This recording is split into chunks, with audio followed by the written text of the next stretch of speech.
এক আছে হিটলার, আর এটা মনে হয়েছিল লেডি হিটলার। এটা অস্বাভাবিক, এটা একটা অস্বাভাবিক পরিস্থিতি ছিল আমাদের দেশে।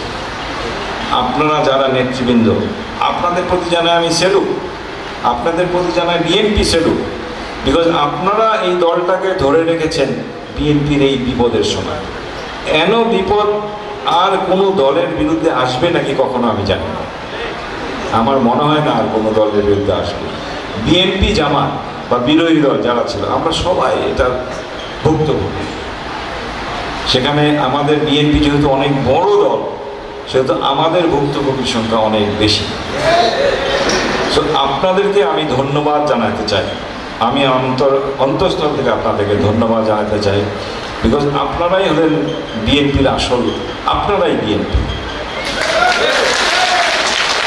আপনারা না হলে আমাদের কোনো মূল্য নাই, আপনারা না হলে যে স্টেজে যারা বসে আছে তাদের কোনো মূল্য নাই।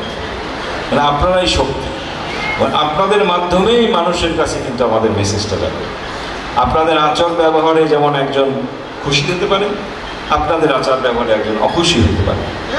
সো আপনারা আমাদের প্রতিনিধি, আপনারা তারেক রহমানের প্রতিনিধি, আপনারা বেগম খালেদা জিয়ার প্রতিনিধি, এটা আপনাদের মাথায় রাখতে হবে।